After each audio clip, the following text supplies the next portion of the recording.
Hi, everybody. Jonathan Broadbent here. It is December 1st, 2023, Friday.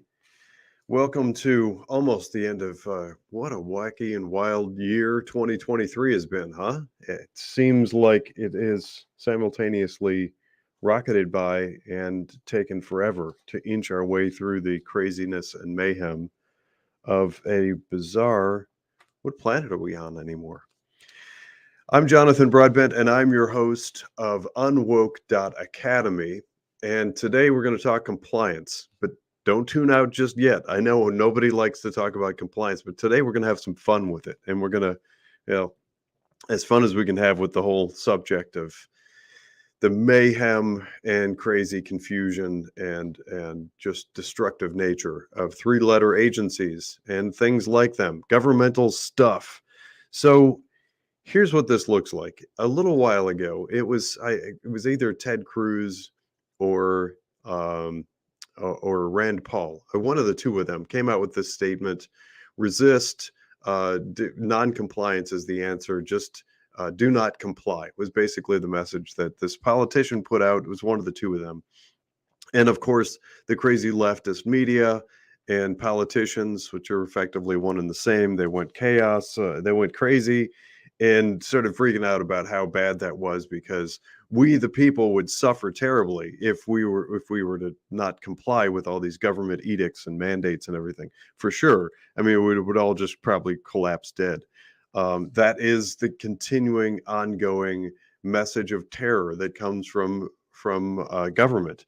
And the whole government thing, underlying all of the conversation we're going to have today about compliance and all the edicts and things, there's this message of you should be afraid and government's here to help. That's the underlying message of all this wokeadoodle stuff and everything about it. So compliance, you name it. If the government is saying something, it's because something or someone is in imminent danger. And if we don't submit and cough up more money, then that thing is going to collapse and die and burn and explode in a fiery ball of doom and death. That's that's it over and over again. That's the tool that government has to force us into submission and compliance and payment.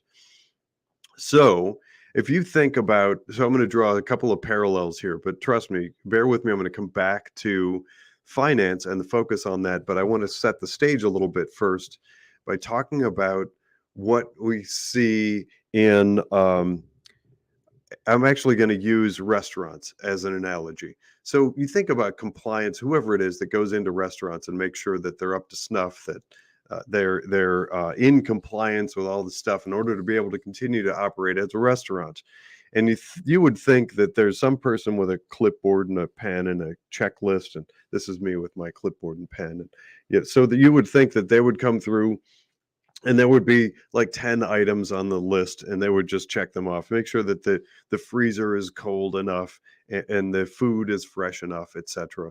And then there's some sort of seal of approval that comes out, and we, the consumers, the people that might go into that restaurant, think to ourselves, well, good, the government has said that that restaurant is okay, so therefore I'm fine to go in and consume those foods in that restaurant.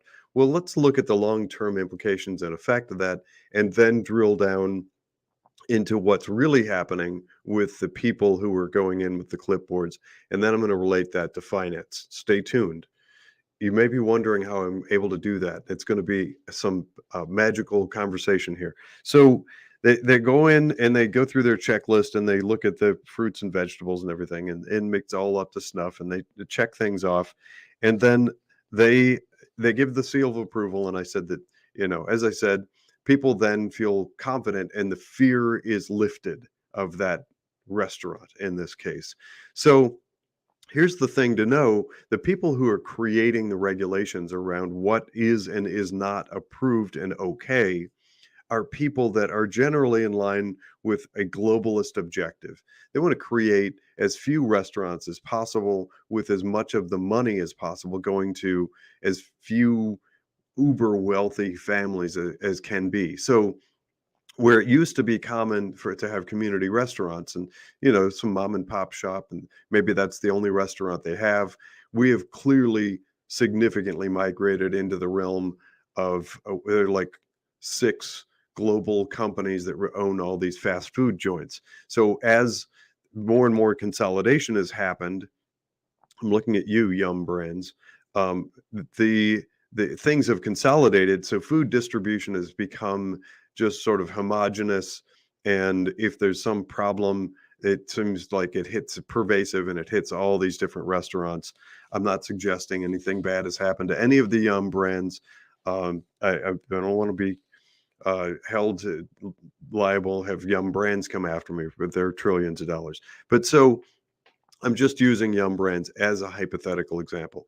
So, so what's happened is the same people who are writing the regulations, they can control the narrative and they can control the outcome of compliance. So they're designing stuff that knowing full well that these restaurants will automatically be in compliance, or that they have sort of prematurely readily agreed that they can get themselves into compliance with such and such. Well, plus there's just the regulatory burden. There's the cost of this continuing piling on mounding of newer and newer annual cycles of additional layers of compliance. It just crushes small business. It's the overregulation scenario, and only small businesses get really caught in that. And they get crushed by it. But then let's look a little bit deeper into what happens in reality. So I said there's that concept, and you think that people are going to go in with their nice white lab coat, and they're going to scrutinize all the stuff in the restaurant and make sure that it's up to snuff, sign off, and there's a big seal of approval that goes on the wall. Well, in reality, what we see time and time again is that it's a matter of favorites. It creates an environment for just massive corruption. So it's really easy, and I will argue in pretty much every industry that I'm aware of, it's not compliance they're after, it's the control of power and money, and being able to pick the winners and losers. So in that case, in the analogy using restaurants, it's the small versus the large, and you can just drive ever larger and larger, because those are the only ones that can proactively amass the hundreds of millions of dollars to stay in compliance, whatever the sums are. So the regulation itself is burdensome and it crushes small business, but then the implementation of that, the actual use of it from a compliance perspective, it can be used as a club to bash and beat on small businesses. And we saw it in droves during the COVID fiasco a couple of years ago. I read somewhere that something like 60% of restaurants in New York City closed because they just couldn't keep up.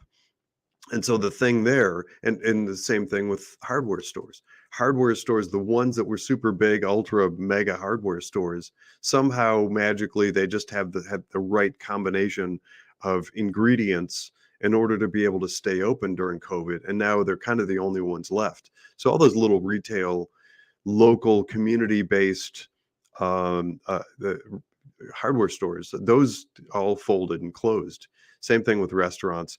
So I argue that it's the regulators that come in and they're able to pick and choose. And now what we're seeing is weaponized regulators. If you haven't been following me, I've been talking the last couple of years about how there are these regulatory agencies, and I'm subject to, I believe, at least three different regulatory agencies are able to come in and breathe down my neck and harass me. And they have been doing that for 21 months. As a side note, I think I've mentioned in some previous comments that I am a strong advocate for education in K through 12 schools. I was picked up on some national media fighting against masking children, and the talk of shot mandates in schools and making kids be part of that medical experiment, and all this stuff that kind of put me on the radar for sure. I know for a fact that I am. And so 21 months ago, it was 21? Yeah, it was around 21 months ago. my regulators showed up, and I'm not the only one. I've interviewed a whole bunch of people in different industries who are they're under the thumb of regulators. So where normally you would think that regulators might show up, and then again, using that same sort of scenario of the person who shows up in the lab coat, or I guess in my case, it would probably be somebody with like a nerd pack in their um, breast pocket. But so they would show up with some clipboard. They're like, all right, let's check out your cybersecurity and your disclosure documents and your legal mumbo jumbo that you put here and there and stuff. And you would think the idea behind that, it's to protect the consumer. So just like in the case of restaurants, you don't want to have the idea that you're eating somewhere that's dirty or you might get sick. And same thing with finance. Very similar environment. You don't want to feel like you're giving your money and working with a financial institution or individual that's taking your money and doing terrible things. But look at the actual actions of the regulators in my industry of finance. Head scratcher. What about Bernie Madoff? He like hung out around and was actually immersed in all these regulatory agencies for years, just doing terrible things. And then finally it was like so bad that they couldn't hide it anymore, is my guess. And so what ends up happening is just like in restaurants and everything else, the regulators really beat up on the little guy. It's crushing. For me in particular, probably more so than your average small financial firm. It's been it's I can't possibly overstate the 21 months. I would get so instead of that clipboard, like, okay, how's your cybersecurity? What are you doing with the disclosure, whatever, and some checklist of 20, 50 items or whatever, and just signing off, okay, here you go, here's your slip, you're done with. That's the way it should work. And for me, for about a decade, worked that way until 21 months ago. And all of a sudden, I'm not following the narrative and I'm talking out against ESG, CBDC, and all that stuff. Now it's very, very, very, very, very different. I get these people that come in, and we've had like shouting matches and stuff. I don't really shout, but I've been shouted at. Um, and they're like asking for crazy stuff. They're asking me to go back into files and records that are 10 years old and surface this crazy amount of detail. It's I know what it is. It's a huge fishing expedition to see if there's some element somewhere, and I'm sure nobody can be perfect. Um, but so all right, here's a side note, and this is really important to know. So imagine this environment in my world finance where whatever it was 50, 70, 100 years ago or something, some compliance division started as an offshoot of some government, and somebody had the great idea of starting this division with 30 people or something, and they wrote a compliance manual. This is whatever year it was, many, many, many decades ago. And they created a compliance manual, and just imagine that it's like 30 people and the compliance manual was 500 pages. So the next year, they have to justify their job. So those 30 people were like, all right, well, let's make more rules. And they wrote a bunch of stuff and they added things. And then a few years later, like, well, gosh, we can't possibly do what we need to do with all these firms with 30 people. We need 40 more, and then 1,000 more. And then it's 16,000 people all across the whatever number of these regulators. And that's just one of the 3 or more agencies that oversee my business. And so now what we have is this environment where a lot of them are really highly paid, although I do get the strong sense that the people that populate these 3-letter agencies are people that failed elsewhere in life. These are people that couldn't make it generally in a competitive job market. They've failed and couldn't make money, so they just fell into and defaulted into this bleak government role, and it shows in their demeanor, skill, competence, and personality. So these people are pretty awful to work with, generally speaking, and I think they feel like they've been defeated in life, and therefore they want to take it out on other people and defeat others. That's not a carte blanche, universal analysis of all regulators across all industries, there may be one somewhere that's okay. No, I'm just joking. There may be more than one. I don't know. But in general, that's my take on the type of individual you're likely to encounter and interact with in a regulatory environment. So what we have now is that those 30 people in that 500-page binder is now so many regulations you can't possibly, they wouldn't even fit in a football stadium. I don't think there are millions of lines of people written stuff and everything. And then all those more new additional people in this massive staff, they have to continue to justify their job and high paying salary. So what they do is of every year or every few months, or sometimes it feels like every other day, they issue some new decree, and it's just filled out, and it just all of a sudden shows up on my inbox. Actually, earlier today, another one I haven't read it yet. Another one showed up from an organization called FINRA. That's one that I have to interact with. That is, if you want to have some fun, if you're a tech person, go to finra.gov. I think it's finra.gov. That is the worst website on the planet. I challenge anybody to show me a less useful and less less intuitive. That's the word I wanted. Find me a less intuitive website anywhere on earth. Thing's awful. But so these all of a sudden these regulations show up, and there are lots of regulations that are in conflict with each other, and they don't make any sense. Things aren't clearly defined, and they just sort of spit them out into the world like they're just sort of this churning, this endless parade of these goofy things. And so me, as you can probably tell by my personality by now, I like detail and I like specificity. So I have literally had this conversation not once or twice, but multiple times with regulators in conversations where they'll come in and maybe there's like another like 5-page request for additional documents, and it'll be like the ninth wave of these things, and each one sends me into a month of research and digging through files and trying to create and formulate response to these things. And so, and they're always like, well, why don't you just hire more lawyers? Because they love feeding the lawyers. But so we might, and this is a real type of an example. So we might be on like page 3 of this big, long 29-point request letter. And we're looking at the same letter, a regulator and me. And we might look at item 16D.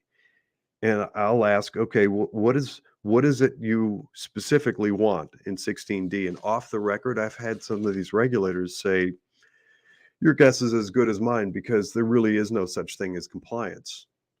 That's really a candid answer. And you get that. And I think there are probably other people out there, especially in small business, who interact with regulators and get the same answer. It is a smoke and mirrors gotcha type of enterprise where if you can't clearly articulate, then it's ambiguous and it's left to somebody's subjective review. So then, and I've gotten this answer as well, like, well, just do your best, fill it out, submit a response that you feel is appropriate, and it's hit or miss. Whoever comes next and looks at it, they may or may not agree that that's in compliance. And I was like, well, how do we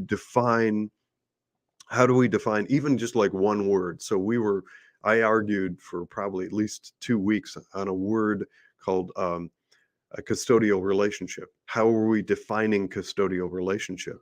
And there's no definition. Nobody knows. So at some point next month, next year, or 7 years from now, somebody might come back and look at the thing that I filled out and say, oh, look at that. You're not in compliance.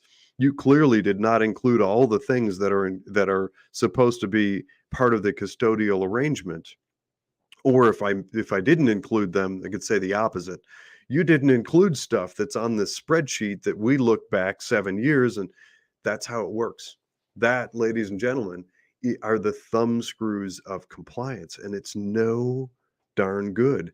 So it's actually harming society because what you're doing is is inverted morality. It's inverted business structure. So where you are more likely to find good, honest, constructive, community-based resources in some community, and that's accountants, lawyers, doctors, financial professionals, banks, insurance agents. That's everybody. If you're interacting with somebody in your community, I will argue all day. Yes, there's a chance you find some bad apple and somebody does something bad, but the notion, just the sheer stupidity and audacity of saying that big government's going to come in and big government has had the effect of crushing local small community pharmaceutical companies or pharmacies, excuse me, are another example. They've all been killed, so there's nothing in your community anymore. So now we have like 6 restaurants. Now I've fallen into the trap too. I used to refuse to call them restaurants. Drive-through fast food, very few accounting firms, very few financial firms. So we've driven up to big. At the same time, it's those big, ultra mega companies, the globalist ones, that we're seeing clearly they're the most corrupt. So we have counterproductive over-regulation that crushes small businesses, kills communities, and actually drives people into the arms of the corruption in many cases. So that is the rant that I wanted to go on today on weaponized regulators and just the fallacy of the notion of compliance. Thanks for listening. I'm Jonathan Broadbent, your host of Unwoke Academy. Stay tuned for the next exciting episode.